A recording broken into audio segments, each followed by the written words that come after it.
你刚看完《鬼灭之刃》大电影，就穿越到了一个教会当中，成为上弦之二的童魔。再次遇到晴夜后，你不打算吃掉这个狼狈的女魔，而是将手放在了她的头上。極楽浄土へ行きたいと願ってるのか？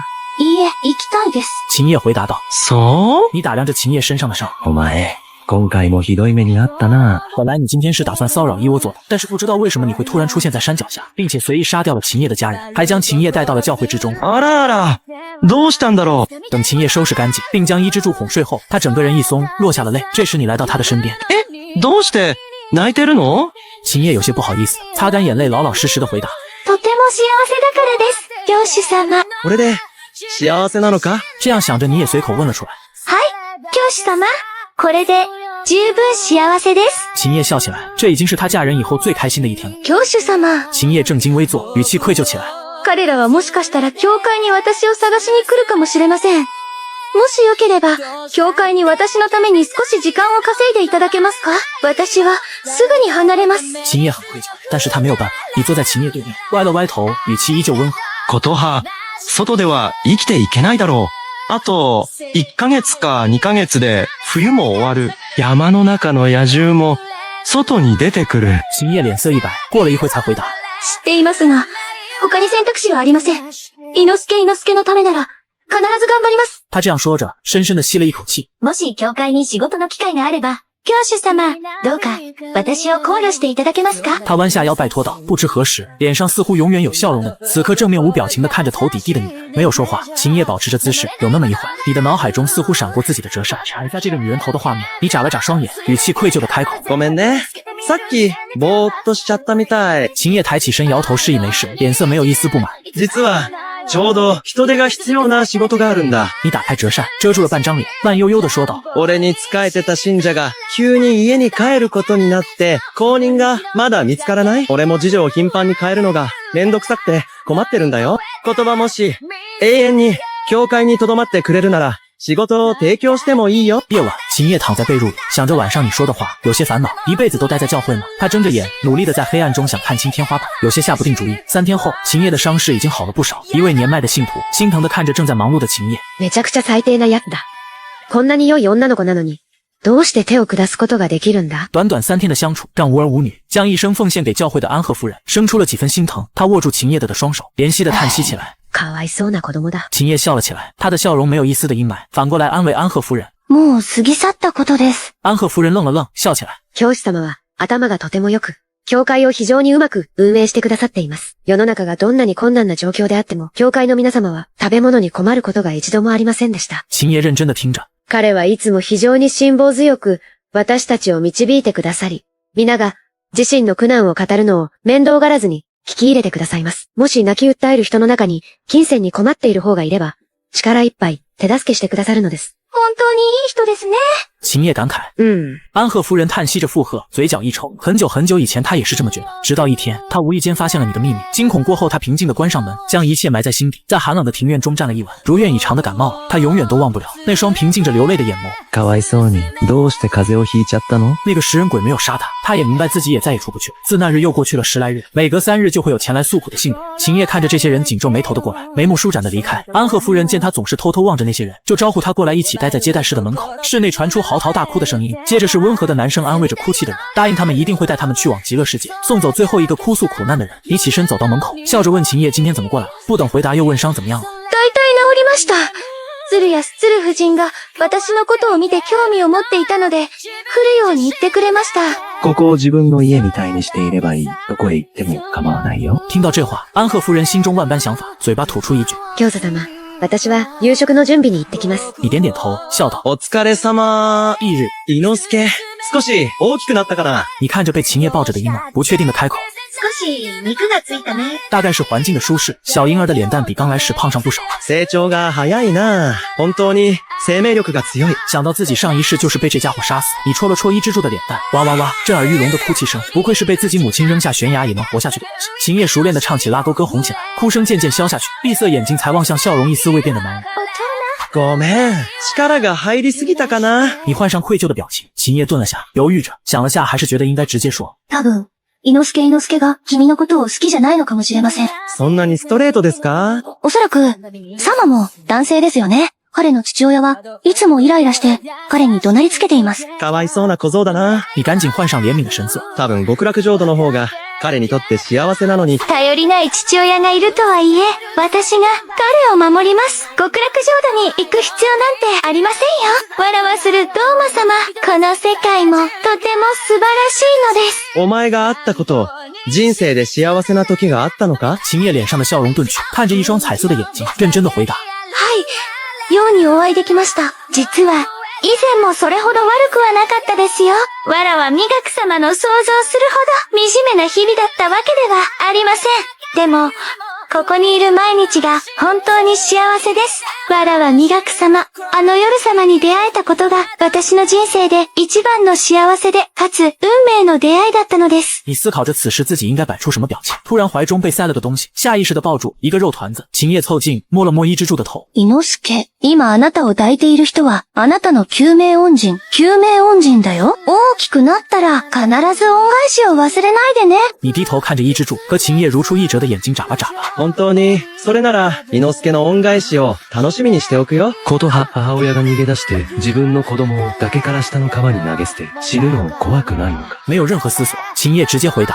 彼女はきっと解決できない危険にあったに違いない。これはきっと最後のわずかな機会なのだろう。彼女はきっと飛び降りなかったはずだよね。そう。秦叶笑眯眯，丝毫不意外。これで子供が生き残る確率がまたほんの少し上がったのではないでしょうか。しかし、彼女を傷つける人は死なずに残ることが約束されている。彼女はもう死んだの？秦叶笑着问。死んだ。本当は、彼女が死ぬのは嫌だったんだ。彼女が去ろうがとどまろうが、傷つけるつもりはなかった。私にとって、伊之助の命こそが一番大事なのです。絶対に事故に遭う気。残ったとしても、害を与えないことを保証する。你重复盯着秦叶的眼睛重复。あれはただ、あの人がそう思っただけのことです。秦叶轻声回答。有这么一瞬间，你觉得还是将这愚蠢的女人送到极乐世界吧。雪夜，你走在村庄的街道上，你的前方有个面容清瘦的妇女。本当に、不幸な人生だね。こんな大雪の日にまで働かなければならない。你的折扇从女子脖颈划过。かわいそうな人ね。さあ、あなたを極楽世界へ連れて行こう。脸颊消瘦的女子还没反应过来，她眨了眨眼，眼神满惊愕。接着，她就看见了自己的脖子，上面空荡荡的。你将女人的头颅埋了起来。上一世你会把这些头收藏起来，但是这一世，既然知道这个世界真的有极乐世界，你决定把这些头埋葬，并且你以后也不会在教会之中进食了。你慢悠悠地往教会中走去，来到你的庭院后，你竟发现自己的房间里竟然有了光亮。隔壁房间的门被推开，火光下，乌发绿眸的美丽少女抿唇一笑。她打了一个哈欠，看到你身上的一身血，忍不住皱起了眉。すぐお湯を沸かしに行きますね。まずお着替えになってください。このままだと病気になりやすいですよ。不等你说话，他回屋加了件衣服，再次出来了。看到你依旧直挺挺地站在门外，秦叶就有点生气了，粗暴地拉起你的手，拉开你房间门，把你推了进去。わらは弥勒様、早くお着替えになってください。今年の雪はちょっと多いですね。安贺夫人看着夜晚的大雪，这不祥的大雪在你前世的记忆中都没出现过。她露出一副担忧的神色。第二天一早，秦叶换了崭新的衣服，端着一碗姜茶来到了你的面前。你浑身充满抗拒的拜了拜手。人类的食物对你来说实在是难以下咽。わらは弥勒様、私は本当に愚かです。生姜茶を美味しくする方法が本当に思いつかないんですね。秦叶绞尽脑汁的想着。ことはに子供扱いされている気がする。被你这么说，秦叶不好意思了起来，脸红了一下。生姜茶を飲まないわらは弥勒様は、まさに村の子供たちと同じですね。你声音有些含糊。本当に恥ずかしい。そうだね、言葉ちゃん。歌を歌ってくれない？いつも伊之助くんに歌ってるあの歌だよ。说罢，你将姜茶一饮而尽，拖着下巴，笑眯眯地等着秦叶唱歌。秦叶唱起来并不扭捏，你注视着面前的女人，她的笑容明媚灿烂，充满活力。扯了扯嘴角，却怎么也无法扯出同样笑容。なぜ彼女はこんなに素敵に笑えるのだろう？なぜこれだけで満足するのだろう？几天后，大雪终于停止了。你打算带着秦叶前往城镇采购，以前这些事都是由安贺夫人负责的。わらは弥勒様、虹が出ていますよ。秦叶本来正在逗着伊之助，无意间看见天空不知何时出现了美丽的彩虹，几乎是下一秒，他就想到了同样拥有彩色眼眸的你。わらは弥勒様、外に出てきてみてくださいませんか？他弯了弯眼。私は太陽が嫌いだ。你拖长声音。今、日差しがないです。你走到秦叶面前坐下，向秦叶科普。昼間はどうせ太陽があるんだ。ただ、雲に隠れているだけだ。虽然你不会死，但是会不舒服。秦叶眨眨眼，由衷赞叹。わらは弥勒様、本当に博識ですね。日差しが好きではないのは、日焼けするのが嫌なのですか？你敲了下秦叶的头顶，认认真真的说道。私は鬼だから太陽に当たると死ぬんだ。だから太陽が嫌い秦叶だ。瞪大了眼，室内瞬間安静。过了一会，他開口。わらは磨く様、太陽は嫌いではないですよね。ことは、さっき私の話聞いたの？聞こえたよ。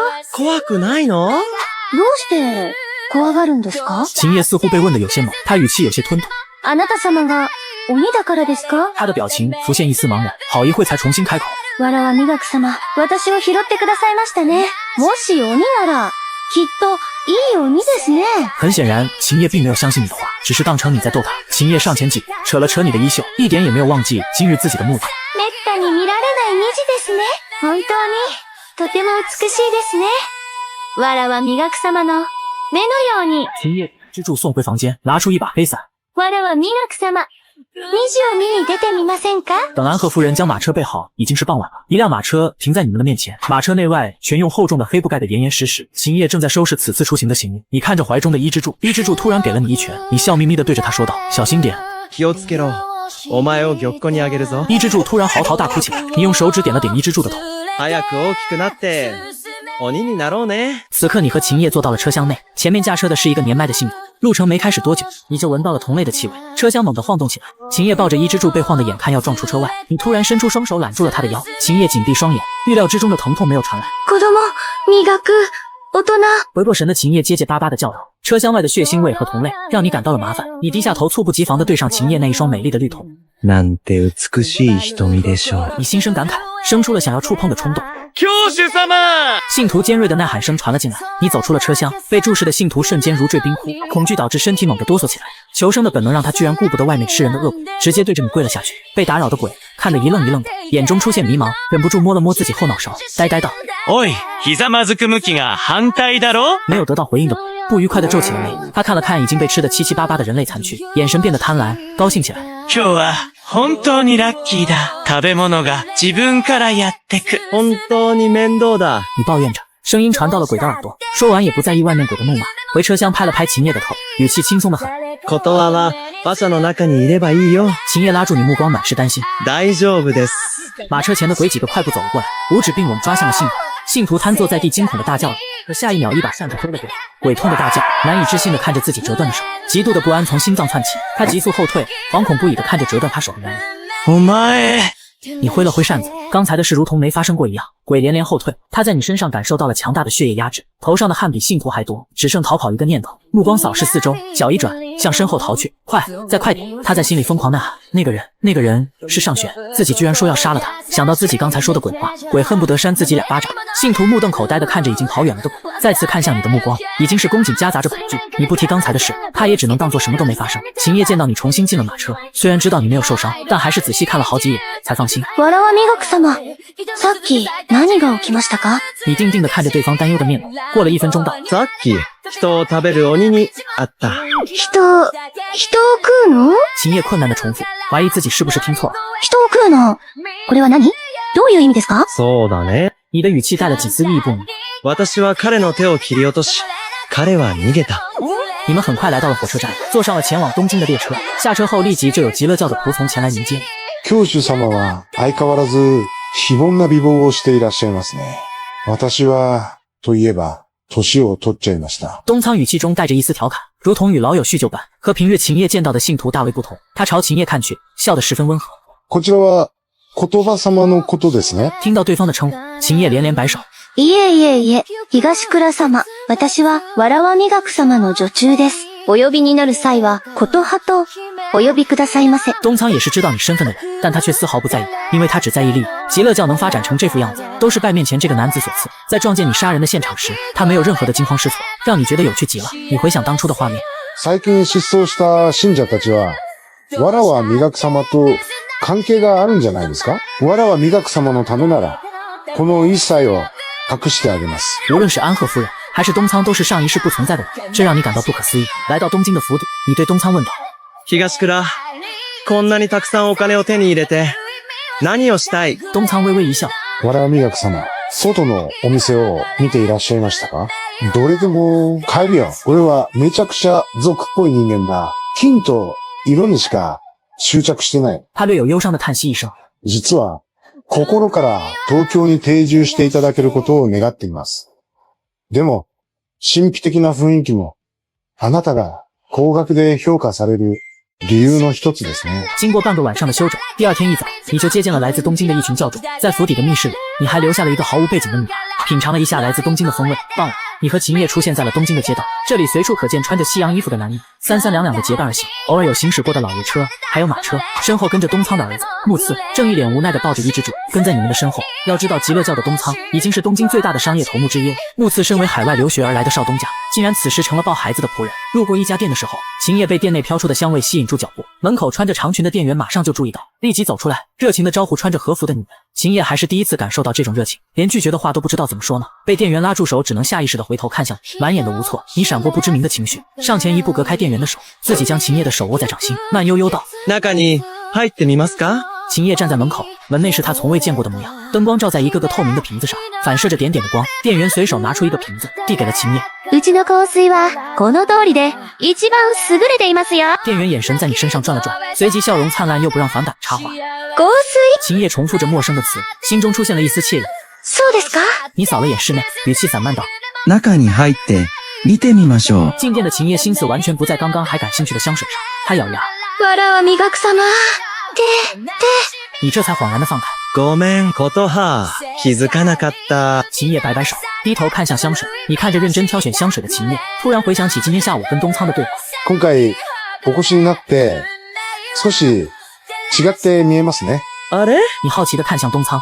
あなたは、私たちに近づいていらっしゃるようですね。木次被自己父亲的大胆发言吓得目瞪口呆，心想：父亲你在说些什么？你是在说教主大人身上的神性消失了吗？そうですか？你脸上露出惊讶。东仓正了正本就很正的手果，才继续道：ええ、心から嬉しく思います。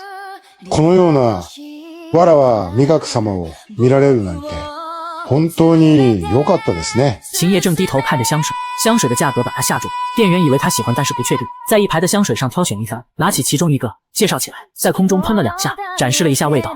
奥様にぴったり合っていますよ。店员语气带上一点暧昧，你把玩着男士香水，并不感兴趣。见秦叶低头，便询问他是否有喜欢的。听到询问，秦叶下意识看了看店员，店员识趣的走远。见此，他的脸上流出色然的笑，右手扯了扯你的衣袖，你顺从的弯腰凑了过去。秦叶稳了稳心神，极为不好意思的小声说：“たくさんの米が買えます。”完全没注意到说话间气息喷在了你的耳尖上，你晃神几秒，露出了无比开心的笑容，接着大手一挥，让木次结了账。走出香水店的时候，门外突然进来一个抱着花瓶的小女孩，你看着这熟悉的气息，突然愣住了。これは玉子ではありませんか？瓶上出现了2只睁得圆溜溜的眼睛，和你对视上，眼睛似乎看见了什么震惊的事，仿佛下一秒就要从湖上跑出来。